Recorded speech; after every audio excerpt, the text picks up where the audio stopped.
Hey everyone, what's up? It's Scott the Frozen Gamer here on a beautiful 60-degree day in February. Usually in Minnesota in the winter, it's freezing and I want to get the heck out of Dodge, go down south for vacation, and one of my favorite cities down south is New Orleans, and today we're going to be playing Boom! The French Quarter by Matt Riddel, Ben Pinchback, Adam Hill, published by Motor City Games and 25th Century Games.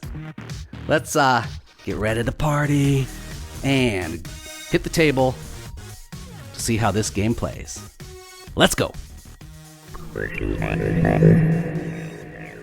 Hello everyone, welcome to the French Quarter of New Orleans, where you're going to try to score as many points as you can on your 8-day vacation. We're going to start with very quickly going through setup here, then we're going to talk about the components really quick, and then we'll go through the meat of the game, and at the very end I'm actually going to do scoring at the end. So you start out by sorting all the cards by their color, and you're going to flip one over of each kind, as we did there. Then everyone's going to take one page of each of these player sheets. You're going to create a dice pool by rolling all of the dice and putting them on top of the card that matches the same color. I hold one die off to the side for something we're going to use for real quick. This is for a 4-player setup. They have different amounts of dice that you use for 3 players or 2 players. You're going to grab one of your many options of starting pawns and place it on the Amma House Hotel. So we're gonna be the fancy lady today, and we're gonna put her to start right where that meeple is. That's the Amma House Hotel. That's what that little symbol is for. Then we're gonna roll a die here. That's the die we set aside. I rolled a 1, and that's gonna tell us where our second line is going to start in the game. There's little dice throughout. There's like a 5 and a 2. We're gonna start way up here in the north with number 1, and you circle that. A second line in New Orleans is like a spontaneous wedding parade, and this parade's gonna move through the town as the game progresses. Then we're gonna roll this die again to put it back up on top of the card, like all the other dice. Then we grab the first player token, which is this nice fleur-de-lis, and give it to the first player, which in this case is gonna be us today. So let's look at the components real quick. So the first thing about each of the cards is how you move in the game. So if we take a socialize action for our turn, it's dice selection, so we'd actually grab the die, and you'd move 1 space. Walking, you'd move 1 to 2 spaces. Carriage is a little faster, 1 to 3 spaces. Taxi, which you only use in a 3 or 4 player game, you move 1 to 4 spaces. In a 2-player game or solo game, you're not going to use this deck at all. These 2 cards are kind of special. So the streetcar, you can move to any space on Dauphine Street. And as we look at the map here, Dauphine Street is the top street of the map here. The other special card is the riverboat, where you can move to any space on Decatur Street or North Front Street. And that is, you can literally move to any space on Decatur Street or North Front Street. Any space is any one of these buildings that touches the street. The next thing to know about every one of the cards is they all have these little symbols on them that you can take as a bonus when you take that action. So if I take the red card, I'm going to get that bonus and that bonus. If I take the walk action, I'm only going to get that bonus for the turn. We'll go over what all these bonuses are very shortly. And the last thing to know about the cards are the dice themselves. As I said, this is it's a dice action game, so you take a die, and that's the action you're going to take. And that's what the dice are for. This fleur-de-lis on the dice is a 1. Now let's look at the player boards. We're going to start with this one. So these are broken up into sections by those bonus symbols that you saw. So here is the shrimp gumbo. Here is the paintbrush. Here is the credit card. Here is the ghost. There is the people dancing. Whenever you take one of these actions, you're going to check off one of the spots here on the card. We'll go over this more shortly. Down here is where you meet performers by moving around the street. There's little boxes here, which you can't see well right now, but when I zoom in, you'll be able to see there's a couple performers here. When you get those, you'll start filling in this section of the board. This is where you fill in umbrellas. These curtains up here are bonuses that you'll unlock by progressing on each of these tracks. And these numbers here are end score multipliers that you'll get by unlocking certain spots again on every one of these tracks. Right here is the round marker. As I said, you're on an 8-day vacation, so there's 8 rounds in the game. And that coincides perfectly with the number of cards in each of these decks up here. So there's 8 cards in each of those decks, in case you forget to mark off one of the rounds. This player board has all the places that you can move throughout the game. They're going to have bonuses on them on some of the buildings. They're going to have certain streets. So like here is Bourbon Street. Here's Dauphine Street. We got Conti Streets going north-south here, down Decatur Street, all the streets in the French Quarter. Down here is where you're going to score your second line points. This is just a friendly reminder about the game, which I'll go over in a little bit as well. And this is the scoring section for the end of the game.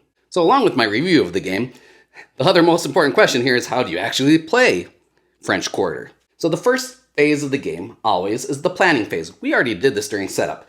You reveal the top card, then you roll the dice and put them on the matching colored card as we already did here. So the next part of the game is the travel phase. This is kind of the meat of the game.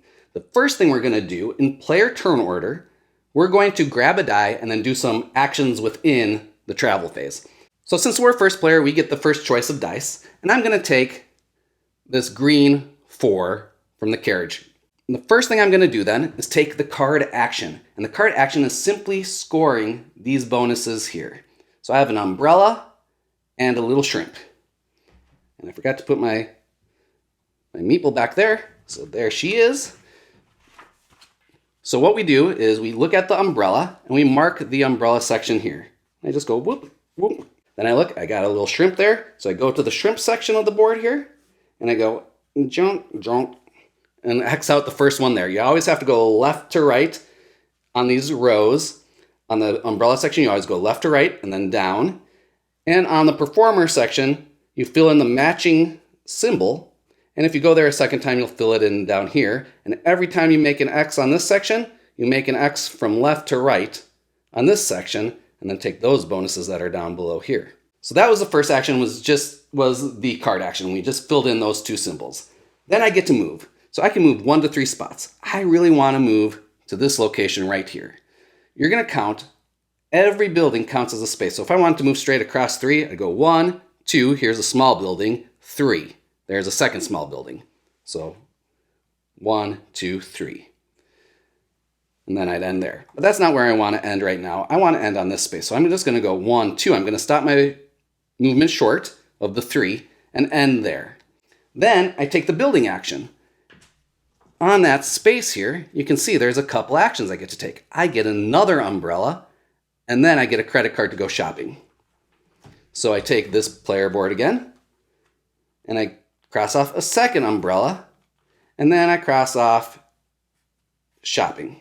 After I've taken my building action by doing those 2 little bonuses, then I get to take my map action. And that's simply putting in the value that I just took, of the die that I just took, and filling it in on the location. So I just put a 4 in there. So that was it for my turn. Now we go to the other 3 players' turns. So they might take this purple die. Someone might take a yellow die. Someone might take this second green die. And then it's back to my turn. We're going to go through each person taking 2 dice per round of the game, till there's 1 die left. So on my next turn, I can't take the carriage action anymore because it's gone. There's no more dice left. I'm currently right here, and I want to move up to here to get this bonus, this credit card bonus, the second one, and be close to the second line here. When we look at the dice, I can move 1 space with a 1 die. I can move 1 to 2 spaces with a 6 die. I can move 1 to 4 spaces with the 1. Or I can move to Dauphine Street, which is up on the top row, with the 2. Or to Decatur Street, which is down here. Well, I don't want to move down here at all. So that one card's out. I need to put a number that is either equal to 4, 1 above 4, as in a 5, or 1 below 4, as in a 3, to go into one of these spots that are adjacent to it. Now, right now, I don't have any of those options. So what you can do, and it reminds you down in the bottom, is I can just, instead of putting a number in, which is called mapping, so instead of putting in a 1 here, which is illegal, I can just take and get my umbrella here, which would be my third umbrella, which would unlock this star. And anytime you see a star in the game, it allows you to fill in the leftmost box in any one of these rows as a bonus.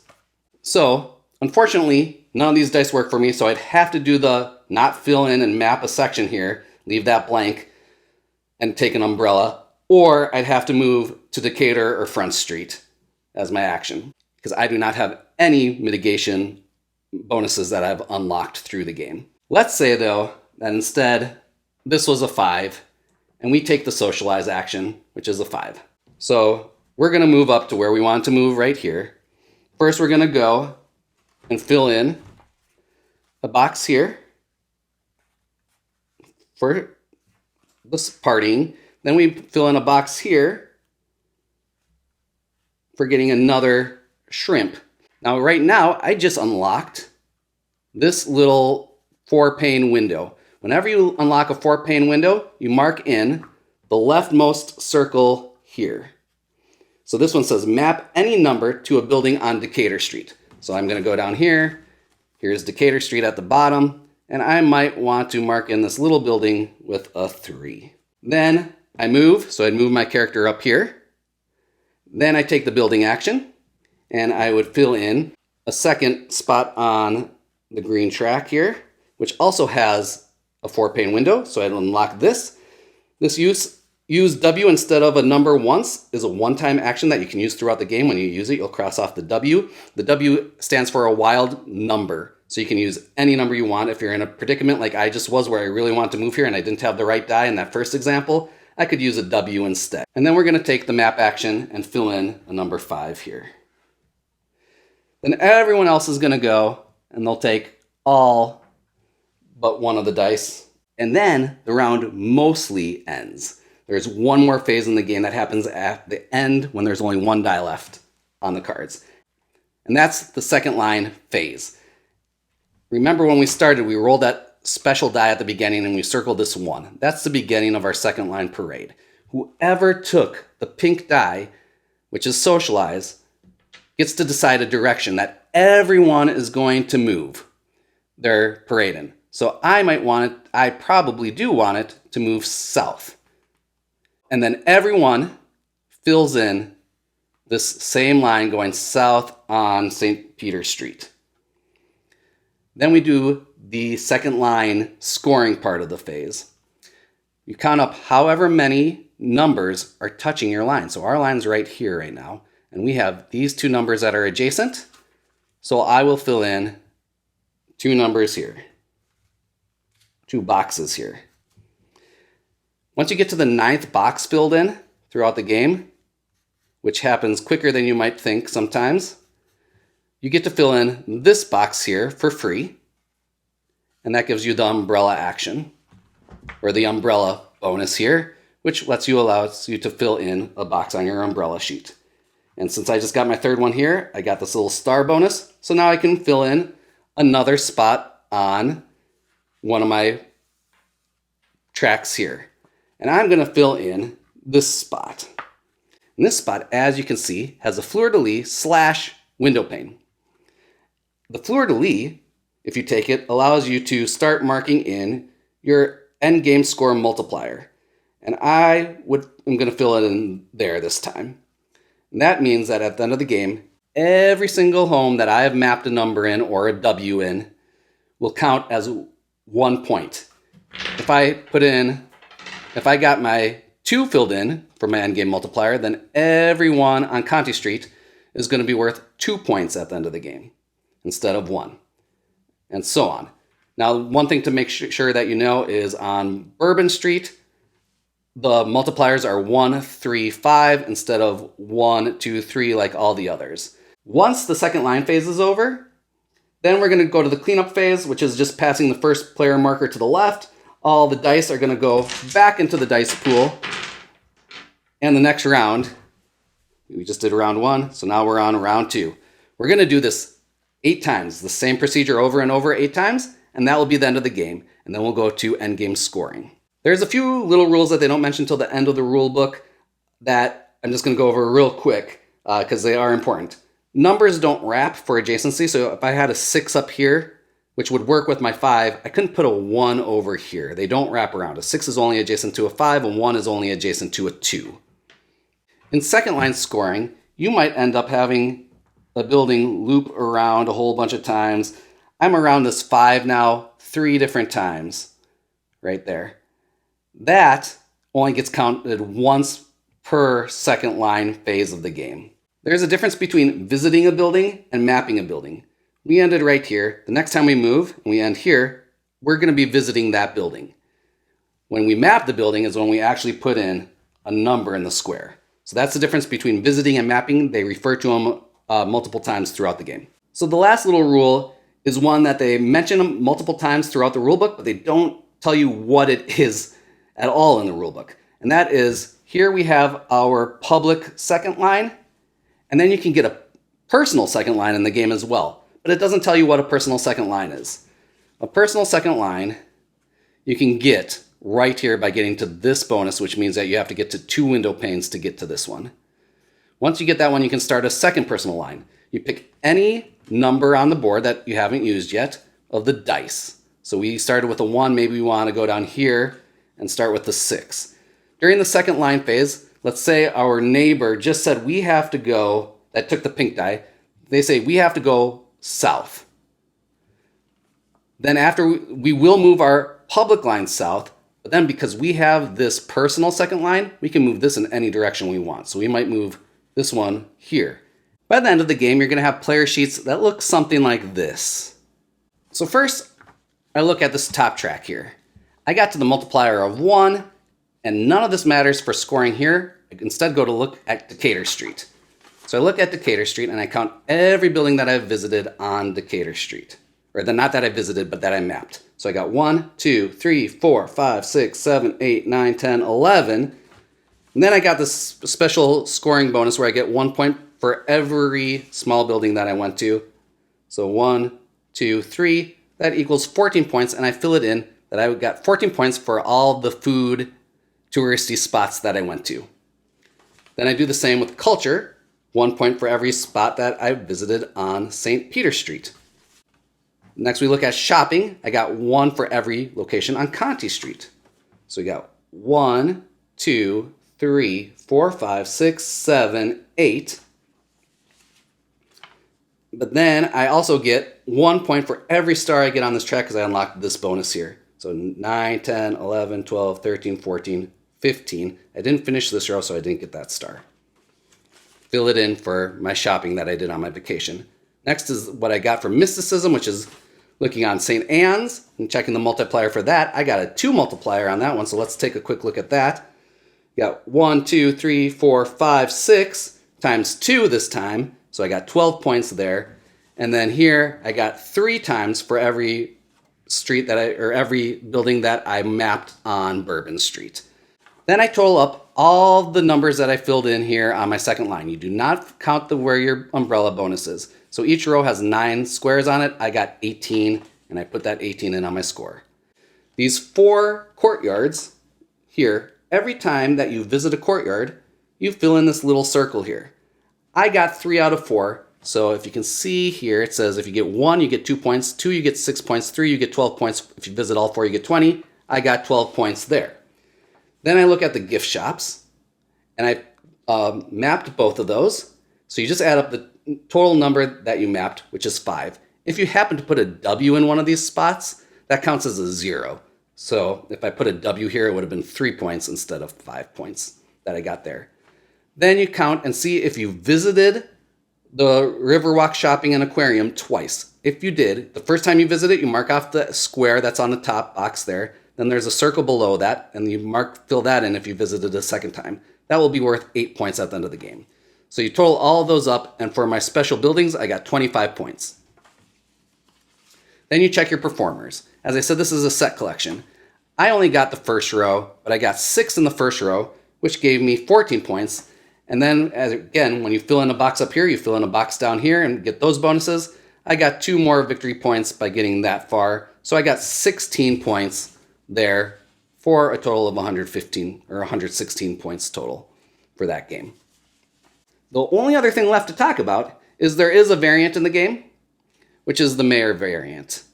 This will add a little bit more difficulty and a little bit more randomness to the game as well. So what you do is you'll have this deck here, and whenever you flip over a card during the beginning phase, the planning phase of the game, you'll flip over one of these mayor cards as well. And all in a multiplayer game that you're concerned about is what street it is. So here it says Bourbon Street. So what we do is we look at it and it says Bourbon Street, and we put one of these little road blockers on Bourbon Street. That means we can never end our turn on any building that's here or here. We cannot visit any of those buildings this turn because it's blocked off. You can move through them. Let's say I'm here and I want to move 3 spaces down south. I can go 1, 2, 3. These symbols are for the solo only game, and that's the mayor is your opponent, quote unquote. This is the order of what die they take. So that's their priority of dice selection. So that's every important rule of the game. Still read the rule book. It's a very easy rule book to read. And let's meet me back at the table to hear my thoughts. Hey everyone, welcome back from your vacation. Let's talk about this game, French Quarter. So first of all, let's talk about the look of the game. I think the look of the game is great, especially for a roll and a write. First of all, these cards, the card palette that they use throughout the game is just really, really pretty. The dice are just really high quality dice, first of all. I love the little swirl in them. They're not just like a solid green or solid yellow or whatever color. And the fleur-de-lis for the 1 is a great touch to make them custom like that. And they made sure that in the game, they had Mardi Gras colors in the game. I'm assuming they did that on purpose. The meeples, your little character that you get to play as, is great. We got like a trumpet. We got the cutest little man ever. We have a nice cocktail. This half of the player board, I think, is especially really good looking for a roll and write game. Another part of the game that I really like is the dice drafting. I like dice drafting in general, but it works in this game really well. It makes things move quick. You just pick your die, that's your action, and it leaves. And there's actually it gives some head-to-head competition with other players. And so it's not just like multiplayer solo game. Another thing that I like about the game is that it's not like overly combo-tastic. And I know some people really like that in roll and write games and flip and write games. And I like that too. But it can get a little cumbersome sometimes where I'm doing, I check this off, now I go over here, I check this off, now I go over here and I check this off, and now, I need to go down here and check this off and go up here and check this off, and you have like 7 or 8 things that you check off all in one go, in one turn. This one you have like 3 or 4 things that you might check off in one turn, and that's only going to happen a couple times throughout the rest of the game. The rest of the game, what's cool about this game is that it's not just like that combos. That's important. There's the set collection of the performers. There is your bonuses. Do I go for a bonus or do I go for that multiplier? How should I move around the map? How am I going to use those dice numbers and really plot myself on that map?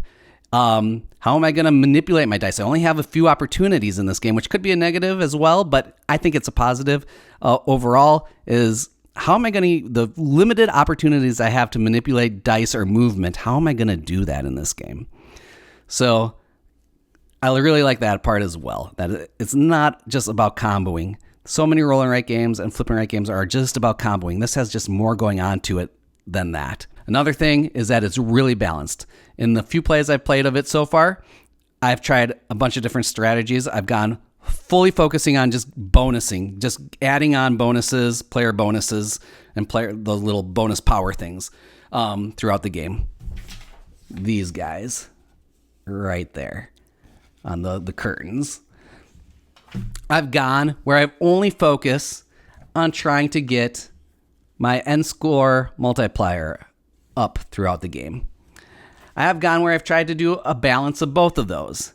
And every score in this game has been around the same spot, and even with my opponents as well. So the game is just really well balanced, that the scores have always been close no matter what strategy I've tried throughout. Overall, I'm saying that it's got all this strategy to it, but it's a super chill game. It is just like this relaxing game. And I'm on vacation for 8 days. I'm just going to go visit these spots and hang out. And if something doesn't go the way I want it to go, maybe I didn't get a number that I wanted, so I can't go in the exact spot that I was hoping to. But guess what? I'll just go somewhere else and hang out for a little bit somewhere else. And that's the feel of the game. It's just like things may not go the way you want, but it doesn't matter. I'm going to do something else and it will be fine. It plays very quick. I played with 2 players. I played it in about 30 minutes both times. I played it solo, and I played it extremely quick solo. It zooms by, though. It goes really quick, and it never feels like it overstays its welcome at all. One of the best parts about the game is it's super easy to teach. It's complex enough that it's got stuff going on to it. It's not like Yahtzee or Quinto. Not saying those are bad games, but it's not that easy. But it's not like crazy difficult Hadrian's Wall, like a ton going on. It kind of fits right in that middle spot. And then for teaching purposes, on top of just the general place where it lies, complexity-wise, for teaching purposes, it's so thematic that every mechanism makes sense. And it just clicks with when I taught the game. It clicked. It clicked when I learned the game. And that's another great part about the game. It's so ridiculously thematic. I can go and I'm on my 8-day vacation. I can try to get food. I can try to go to a building that is going to give me some culture. I'm going to try to go shopping for a little bit. I'm going to go visit the Misc stores. And then I'm going to definitely party because I'm in New Orleans. But I don't want to party too much because then I'm going to start not walking as fast because I'm getting a little tipsy. Or I might have to go and visit the police station and lose a die because I've partied too hard. You can visit the street performers. I can go down this street and I can see a trumpet player. I can go down that street and I can see a saxophone player. I can go down that street and I'll see a person all painted up in that kind of sage green as the Statue of Liberty standing still. Just makes perfect thematic sense, and you get points for all of those things. So well done. The second line, I love that they have that in the game where you can see these wedding parades that they do in New Orleans. The second lines. That's the only part that's not thematic, though. So a little negative there is that it's kind of weird because the way that it scores is not thematic. The second line's thematic, but the way that it scores is like, why am I getting points for visiting buildings that is near where the second line is? Like, I wouldn't be following the parade going from building to building. Most likely, I'd just stand there and watch them go by and then go on my way and do the rest of what I was going to do that day. But that's like a nitpick, right? That's not thematic. And the only reason that stands out is because the rest of the game is so thematic. Not only is the solo game super quick, it plays extremely similar to the multiplayer game, which is great. My scores were even very close to the same. There's only a couple things that are different. You have to follow a flow chart for the mayor's turn, who's like the AI opponent, and all they're doing is just taking a die off to act as an opponent taking an action from the dice placement part of the game. So that is it works really well, extremely simple, and the final score was just like my scores when I played multiplayer. The rulebook's very concise and easy to find, something that you need to look up in the middle of the game, which is nice. Some of the downsides of the games is that these sheets have pretty low contrast, so it's really hard to read the street names, especially the little flavor text of what the names are called is really hard to read. Finding the dice are kind of hard for the second lines. It's not horrible, but I have good sight and I have pretty good lighting where I play, and it is hard. It's not easy to see, let's put it that way.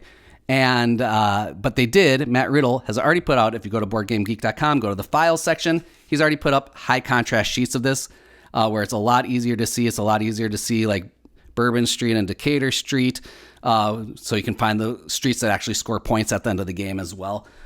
He outlined those to make those more legible as well.